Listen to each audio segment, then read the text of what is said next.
All right, what's going on, guys? Back here with another episode of our Dumpster Talk podcast. I have Todd and I here. This will be our 101st episode, so that's a big shout out to Todd. He done a lot of editing.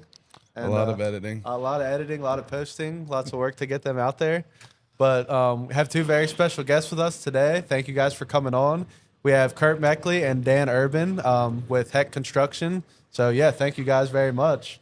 I know, Kurt, I believe this podcast got set up. You and Dan had connected at an event. And Yeah, we see each other quite a bit, on the networking circuit. So, he suggested that we come on. So definitely appreciative of it and glad to be here. We appreciate it. And you guys are pretty new to doing a podcast. You were saying, Dan, your first one. This is my first one, and really appreciate you guys having us on. Yeah, it'll be good. Thanks for coming. Awesome. Well, do you guys just kind of want to one at a time give yourself a little introduction and sorry. Good. Just give a little introduction of yourself and kind of what your role is at Heck. Sure. Yeah, I'll go first. Director of Business Development for Heck Construction. Been with the company about 3 years, and handle a variety of different things within the company. So, commercial, which is on Dan's side of the business, and then residential too. So, commercially, a lot of it's just relationships, trying to make sure folks are familiar with Heck Construction, trying to get a name out there. Residentially, a lot of it's related to marketing. So, you don't have that necessarily personal one-to-one situation, but for that, you're trying to make sure, again, get the name out there and that folks are familiar with what we do. So a lot of that is just advertisements and different things related to that, the Google searches, stuff like that. And then I do get to run the drone, so I'll go to different job sites, both residential and commercial, and take some video and pictures and stuff like that of some of the projects that we have. Yeah, that's pretty cool. I think when I was on your website, I saw some of the drone footage. So it's pretty awesome cool. stuff. It's I've only crashed it one time, so that's good. Yeah. But yeah, it's got some limitations, but it does the job for us. It's awesome. Dan Urban here. I'm the Director of Commercial Construction at Heck. Pretty much in charge of anything on the commercial side, so helping grow the business. I do a lot of pre-construction work with Todd Heck on the front end of things, trying to sell projects, looking a year, 2 years out. There's a lot of projects that take that long to get going. Yeah. But then also manage the day-to-day operations of our project manager team, our estimating team, our field staff. Matt Shanky's our general super. He's kind of the day-to-day with the field guys, but he reports to me as well. So it's a lot of moving parts. People ask me what I do. I kind of just say I do a little bit of everything wherever I'm needed at that moment. So, yeah. And Also, if you guys had to pick one thing, what originally kind of drew you guys to Heck Construction when you were in your job search?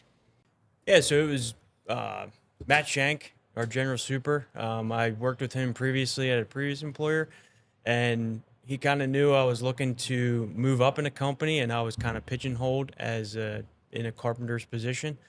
So he called me up one day, and next thing you know, I have an interview with Todd Heck, and the rest is kind of history. I joined the team as a foreman, and then built my way up through that. 5 years later, I was a project manager, estimator, and then 5 years after that, which only about a year and a half, 2 years ago, took on the director of commercial position. So, yeah. Nice. Congrats on that. What about you? So I think, Dan was saying previously about 16 or 17 employees when you started. Yeah. And now we're about 61 or so. So in that time frame, that's a lot of growth. So for me, my perspective, I knew Todd Heck and Todd Goshard, our CFO, in a different capacity. We played softball together for a number of years back before I had kids. And well before the business even started, was even a thought, I think, in Todd Heck's mind. So knowing those guys from that time frame and then following the business as it evolved and grew, had an opportunity. I was looking to find a new position about 3 years ago, and kind of posted something on LinkedIn saying, hey, I'm I'm searching for my next spot. Todd Heck had seen that. He was actually out of town. Said just let's talk when he gets back. And then we had a few discussions and stuff like that. And then there was not this position that I'm in now. Was this newly created position for the company, but with the vision that he had for what the company needs to be going forward, it's probably a little earlier than they would have liked, but grateful for the chance and the opportunity to meet up again now, working together with the two Todds, Todd Heck and Todd Goshert, and having a great time. So seeing that evolution of them as people and humans and business leaders too is pretty cool. Yeah, that's great. When was the company started?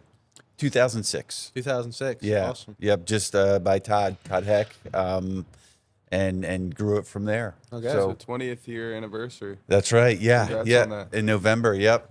Later this year. So, and Dan has seen obviously more time within the company than I have, but I did pick Todd Heck's brain, to figure out, just for my own understanding, and then marketing purposes too, like how we can utilize some of that origin story and everything. So he was at another company, and because he did not have a college degree, was limited with how far he could go in advance. So part of that helped to push him into starting his own business and not be restricted by anybody else, ever again. So that helped to spur him on and grew the business. He had a lot of contacts in there. Initially started in the residential side, and then over time grew and got some commercial opportunities. And really that's been the strength of our company the last bunch of years.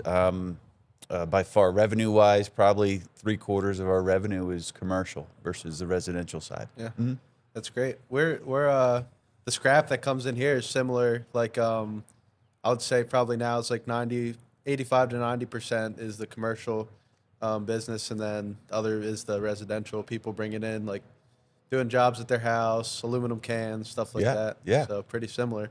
And how many employees are you guys up to now? We're up to about 60, Wow. 60, 61. It, how it is. It goes up, fluctuates up and down here and there. But yeah, and we're looking to grow. We're looking to bring on more talent. With it's always tough in construction because, and you guys might deal with it here too, is experience. So bringing on experienced guys, they're hard to come by. But we also bring a lot of team members in from Thaddeus Stevens, hire on through that. So we actually have four or five coming on this coming year from Thaddeus. So we're really looking forward to that. That's great. And so you said that you're leading a team of project managers and obviously probably doing a lot of work with them as well. What do you think is the hardest, what's like the biggest challenge with that?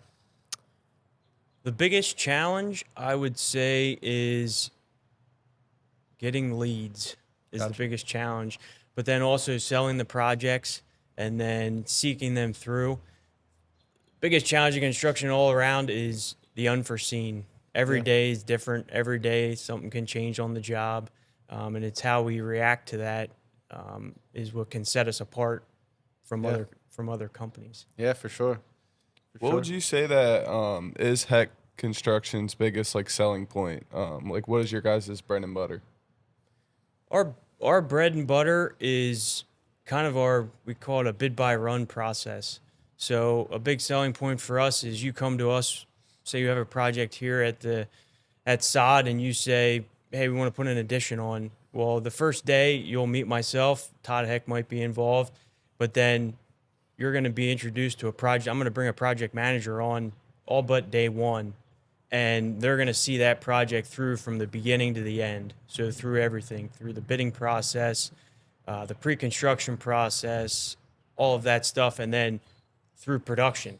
So that project does not get handed off from an estimating department into a project manager team or the operations side of things. So it's a seamless transition from the beginning to the end of a project where you have one contact throughout that whole whole process. Everyone's kind of connected. Yeah. Good. Yeah, just to add to that too, that takes a very a special person to have that role, because it's juggling so many different things too. In our process, the bid by run model, it's not an easy position to fill, and because you're juggling so many different things, and we do like that. So part of the aspect of it is hiring the right people, and that is a difference maker for us as well. So I feel like we've done a really great job of hiring the right people to work with our clients, work with our team,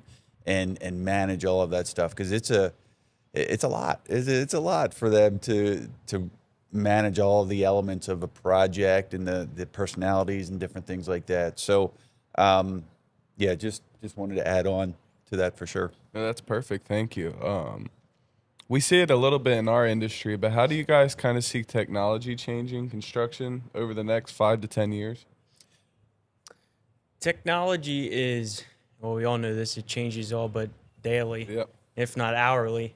Yep. So it's very difficult to keep up with everything. So we try to do our best. Obviously, we know like Chat GPT, all that stuff can be very useful.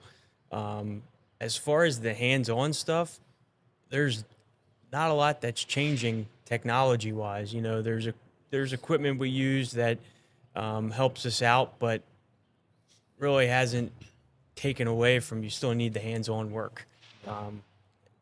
The office side, ChatGPT obviously has helped with the office side of things. We also use, rendering software, so we can take a picture of your building and plug in a few things, and within really seconds, it could spit out a rendering of what that building will look like. Yeah. And that helps us in the sales side of things. So it's really helped us on the front end of projects, not necessarily executing them on the back end as of Gotcha. yet. That could all change Yeah. For at sure. any It is, time, really. So, it is always ever changing for sure. yeah. Kurt, to talk about your role a little bit, and you had mentioned about people, kind of talking about his role. Sorry, lost my train of thought. No, it's just like I was looking at your LinkedIn and talked a lot about relationships and that side of things. How important, and we talked about too, you met Dan at the networking events, see him a lot. How important do you find that? And is that something you learned in Heck or previous in your career? Yeah, a good question for sure. So part of the networking for me has been an evolution. Looking back going back now, 50 years old, but going back to when I was a teenager, to think of that's something that I was doing I didn't foresee that coming down the road, but it's something that it is what I've embraced, and I feel like it's something that works to my strengths as well. So going out representing the company the right way, what I feel is the proper way, where we're not over exaggerating our capabilities. We're fair, honest, that type of thing, where we want to be a very quality, community minded company as well. So one of the things, just jumping back to knowing Todd Goshert from younger days and seeing them now, when I first started working for Heck Construction, is the involvement in the community, which, early 20s, didn't really think of that as much, but seeing their involvement and how much they want the leadership within the company to be involved in the community. I know you guys do a great job here at SOD with that. And as I'm getting older, realizing that's a huge thing. So that part of it, being a representative of the company, for me, gives me pride. I'm not a very good liar, so that when I'm in the community, I feel comfortable, confident representing the company that I work for, myself, my family, etc. So that part of it with the role there too. And one other aspect for us as a company, in order for us to grow, we do commit to our team that it's going to be, you'll be home in the evenings, you'll be home on the weekends. And in order to do that, we've got to really gain market share within the hour drive around us. So there's only one way to do that, right? Is take care of your clients, take care of your customers, want them to come back with the future opportunities.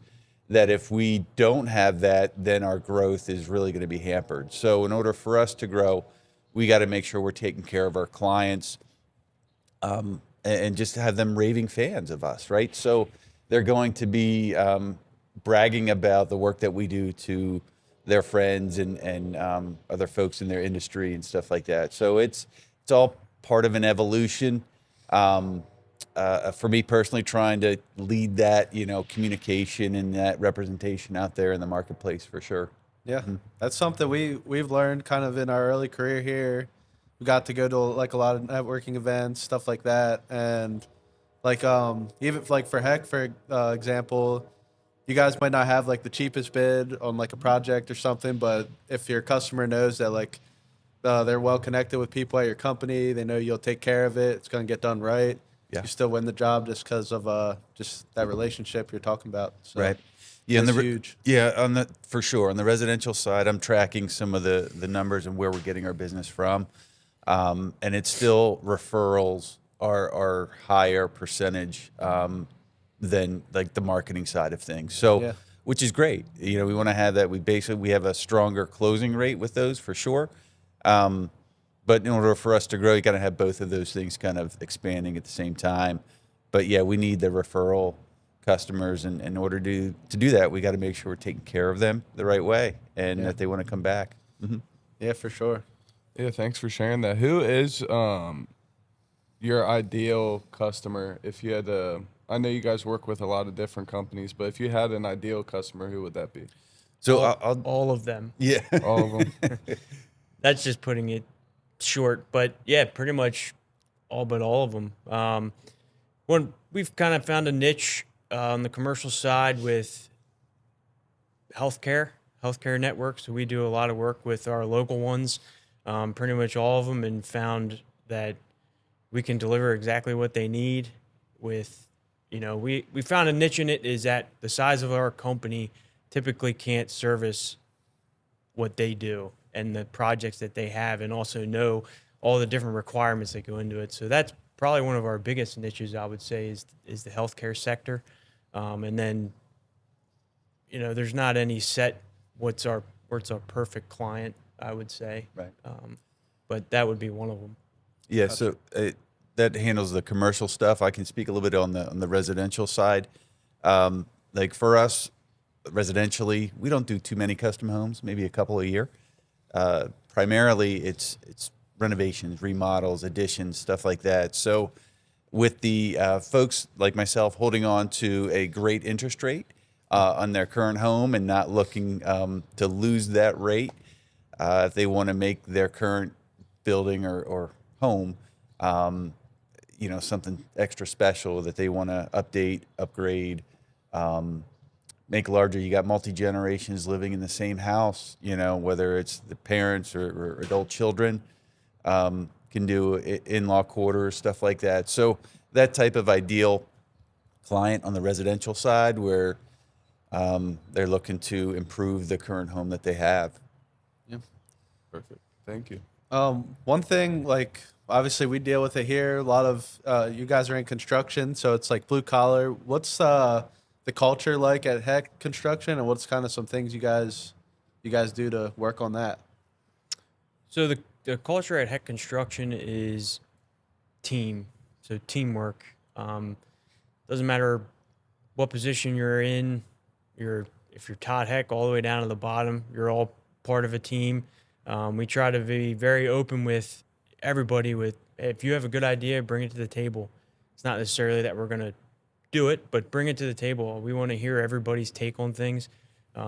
We've changed different things at Heck Construction that have been suggestions to us by other employees. Yeah. To make it better for everybody, an overall company. But the biggest thing for us is that teamwork, but also the aspect of making sure no one feels that they can't come and talk to us. I always say my door's always open. I'm always a phone call away. Matt Shank's the same way. Kurt's the same way. Our leadership team's the same way.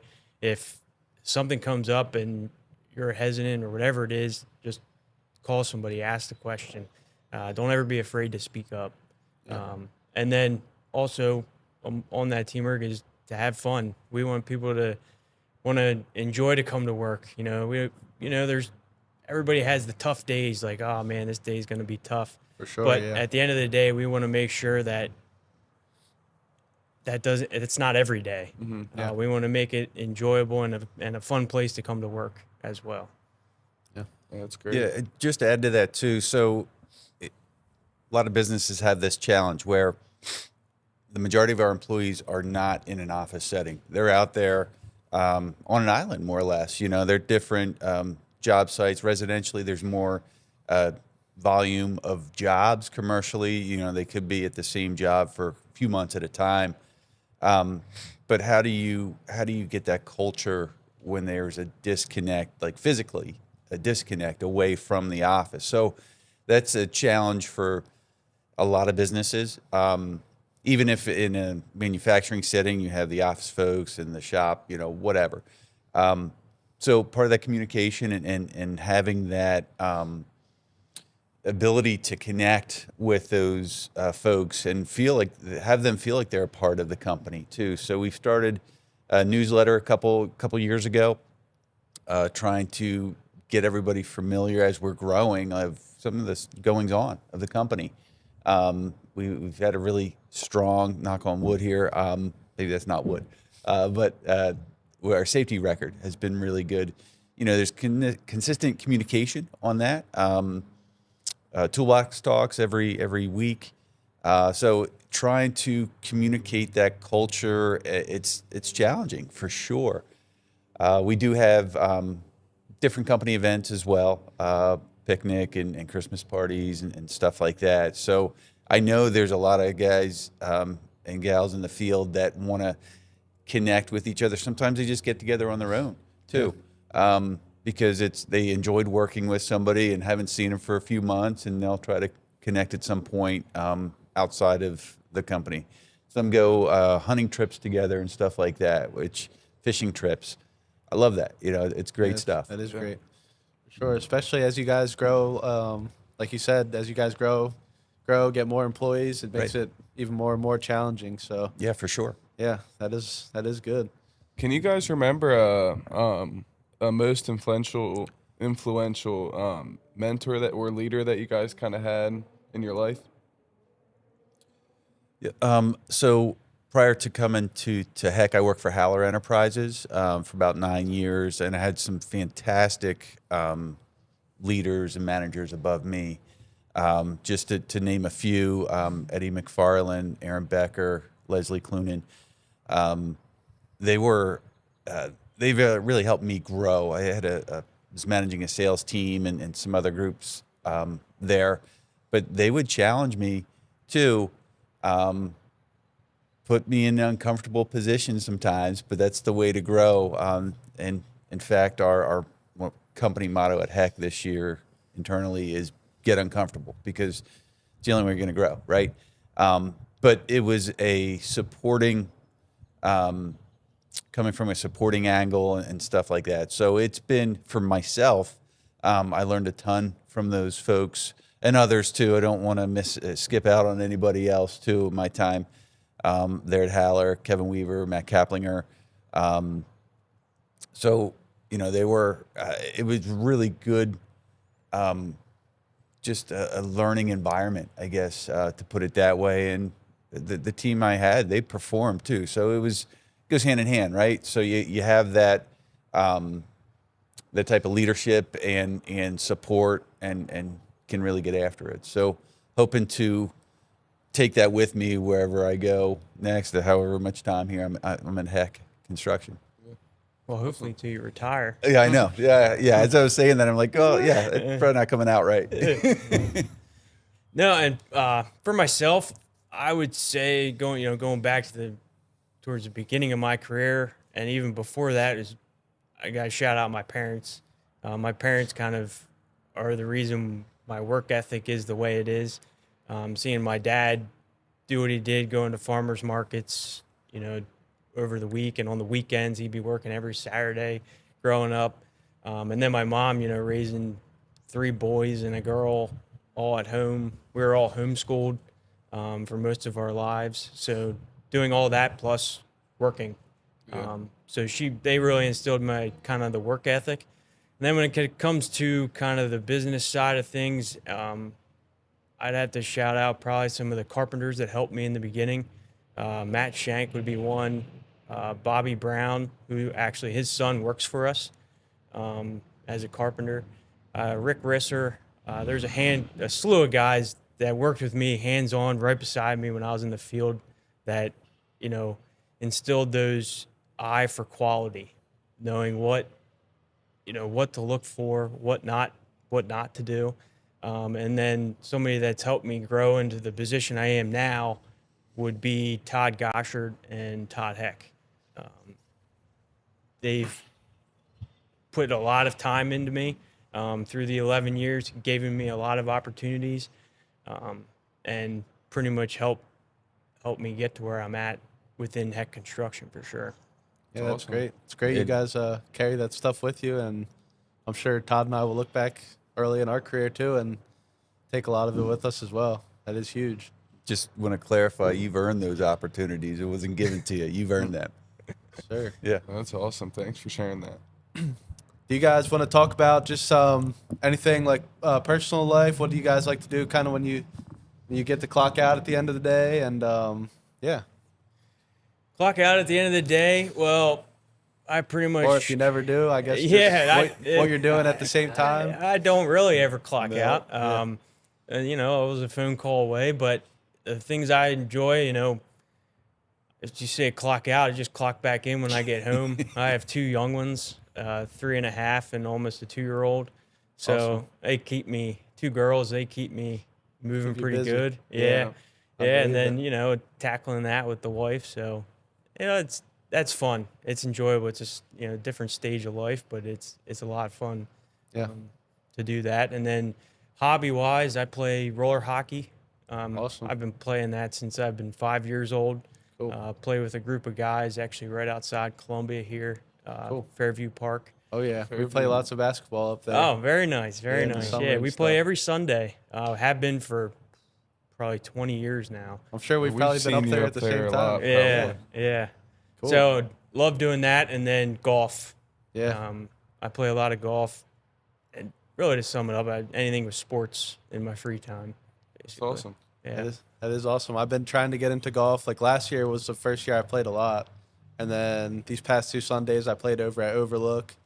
Trying to break 100 this year. So Nice. Very nice. see if I can do it. I don't That's, know. It's that's coming. a good It's goal. happening. That's a good Yeah. goal to have. It is tough, but Yeah. yeah, I feel like I can always like yesterday I could think of some good drives, chips, and putts I had, but they were never on the same hole. yeah. Got to put it all together. Yeah. Yeah. But and then how about you? Yeah, so I personally I have four boys. Married to my wife Heather, coming up on 25 years this year. Congrats. Thank you. I got my youngest. They're a set of twins. They turned 16 today. Wow. So they're going to be taking. Getting Hey, the well, happy permit. birthday. Yeah, right. Happy yeah. birthday. Shout out Cooper to them. Cruz. Yep. So they the DMV's closed today on a Monday, so they're chomping at the bit to get their Oh, permit test and all remember that that. stuff. Yeah. Yeah, for sure. So just chasing around the kids, for the most part, but between different sports. I did catch on one of the previous episodes you guys were planning to go to Widener Yeah, that at was- some point. So my oldest is there now, plays soccer there. It's got another year to go. So we're going down to watch, games in the fall for sure. I got another one that went to Bloomsburg in the fall. Realized didn't care for Bloom or the sport management degree that he was in, but he's planning to go. So he's at home now for this spring, working and taking some classes through Hack. He's planning to go up to Penn College of Technology there in the fall. Nice. And then outside of that, I started to do refereeing of soccer, youth soccer games, probably about 4 years ago. The last 2 years, I've been doing the PIAA as well. So like junior high, boys and girls, high school games. So got high school players. The twins play soccer at Warwick. So, trying to catch their games, my oldest son's games in college, and then pick up some ref games here and there. But in this area, for sure, there's games all over the place, Yeah. with a youth club and rec and different things like that. So just filling in some time to do some of that. I never played soccer, though. I played football and baseball in high school, but being around my kids, my wife played soccer and saw there was a need for that and gets me off the couch, keeps me moving a little bit. So I've always enjoyed, like Dan, just enjoy sports in general, just love sports. So being in the action there, I do enjoy it. It's been a lot of fun doing that. Plus try to stay in some type of shape there as well. And then also involved with, mentioned earlier, about how the company really encourages and supports some of the community-minded organizations. So been involved with the Warwick Education Foundation for a couple of years, been on their board for 2 years now. And then the Lidditz Ambucks. So been involved with that about 3 years, going to be the vice president of that group coming up this summer. Big event that we do each year is the Craft Beer Fest in Lidditz. So that's a cool event if anybody wants to get there. It's a fun time. And it's a huge fundraiser for the Ambucks, which what we do is try to help provide mobility, like Amtrikes and stuff for those that just don't have the ability to ride a normal bike or really to be able to get around too easily. So it's been a really rewarding journey on that, just to see some families that it just opens up a whole new world for them, with those Amtrikes. It's cool. That's awesome. Thanks for sharing that. That is great. Yeah. Do you guys have anything else you wanted to touch on? Anything you wanted to ask Todd and I? Or We always have a finale we always question. have a question we ask at the very end. Well, I have a question. What do you guys enjoy most about doing the podcast? Podcast for me, I would say just getting to talk to people. As you see, like had everyone sign the board, and I mentioned Todd had posted the 100th episode. Just getting to talk to people and take a break from kind of the yard, realize that kind of what we're doing is bigger. Like we mentioned before, also business is really just all relationships. Right. So getting to meet people, talk is really the important stuff for sure. I agree. I would say the same thing, but also just like the opportunities and stuff we've learned from it. Like 2 weeks from now, not next Tuesday, but the Tuesday after, we'll be doing one in Vegas. Oh, no way. Interviewing a scrapyard out there. So just like the different opportunities, and it kind of shows us the bigger picture. Right. Because we're here working hands-on every day. So it gives us a good opportunity to kind of get out and see that it's not just one scrapyard, it's a big industry. Yeah. I'd say that's my favorite. That's awesome. Got a two-part question for you guys. How long have each of you been at SOD, and what is your favorite thing about being a part of the SOD team? Yeah, you can go first. I've been at SODS. I think this June will be 5 years for me. And I kind of got here through Alex. Alex has been my best friend since 6th or 7th grade. So that's probably my favorite part, is just being able to come to work for a great company, but also with my best friend every day. It's pretty unique, I would say.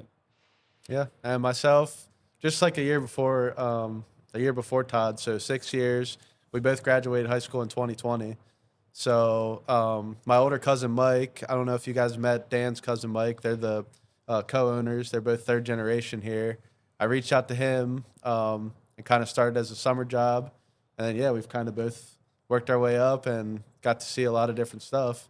And favorite thing about it is just the team that we do have. Like similar to you guys when we talked about the culture, we just have very family-like team feel here. So, yeah, that's definitely my favorite part, coming in, getting the jobs done, and enjoying the fun parts of it.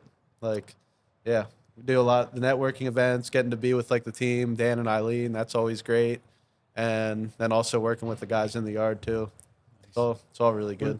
One of the things that I've noticed a lot about SOD, and Dan in particular, is I think it's pretty awesome that he gives you guys the opportunity to do what Yeah. you're doing, the podcasts, the different events, to attend them.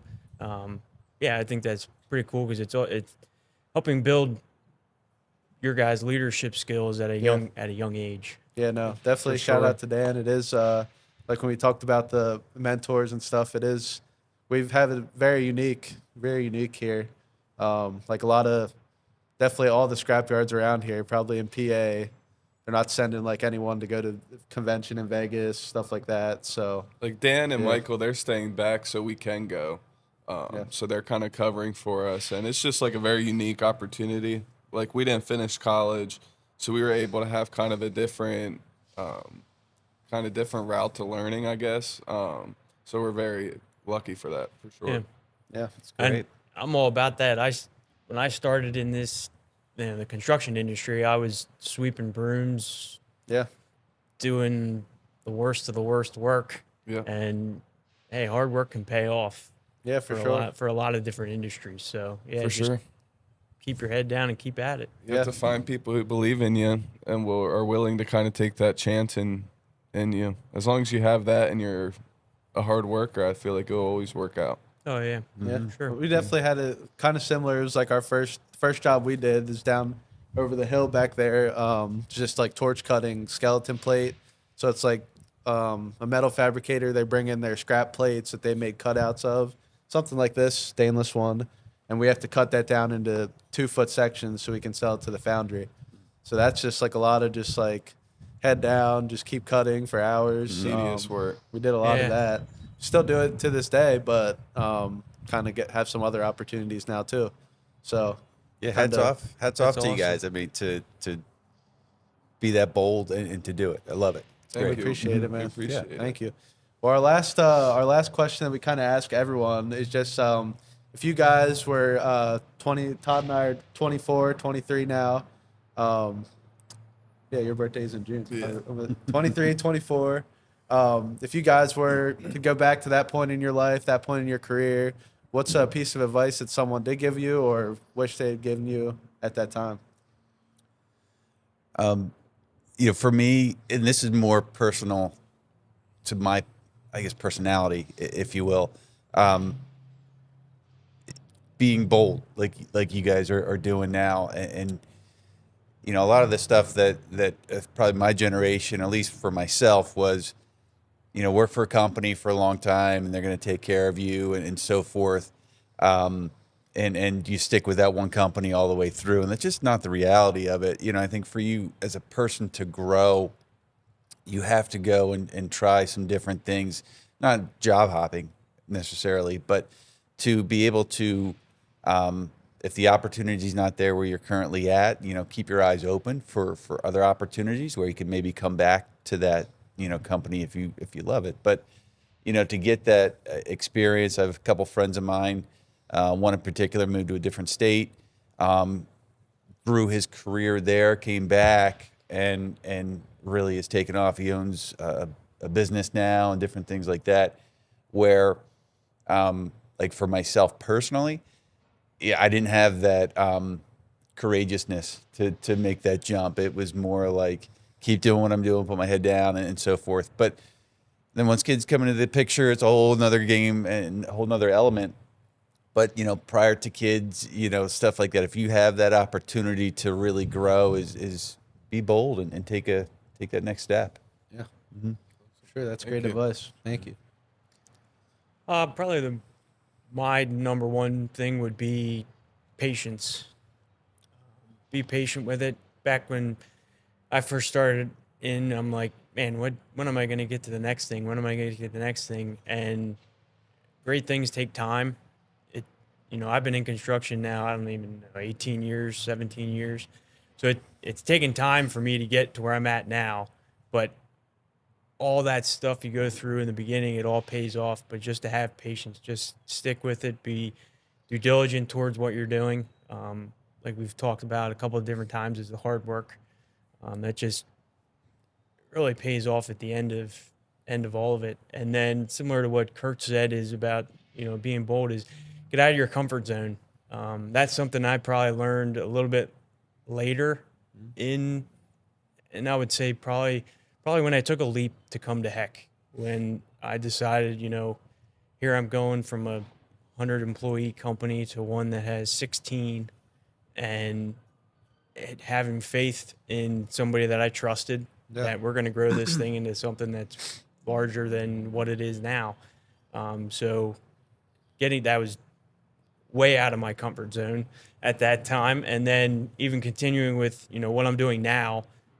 This is my first podcast I've ever did. It's getting out of your comfort zone, doing something different. Being in the position I'm in, I get an opportunity to speak a couple weeks ago or a month ago in front of 160 doctors. Wow. Well, I would have never thought I would be speaking in front of 160 doctors, and it was very nerve-wracking, but I think I did a pretty decent job. Did great. But getting those opportunities, to me, it was a big risk for myself. But then after I was done with it, I'm like, when are we doing it again? Yeah. So I commend you guys for, sticking with this podcast and continuing to keep it roll and attending those events and going out to Vegas. I think that's great.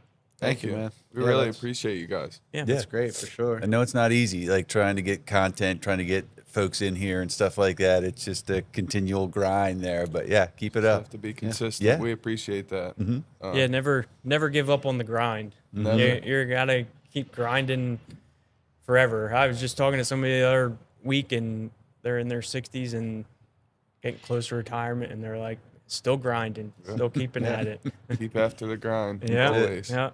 Well, thank you guys again for taking the time to come on the podcast. Yeah. Yeah. We'll have all your links down below, and we'll catch you guys on the next one. Yeah, we appreciate it. Yeah, Thanks. thanks.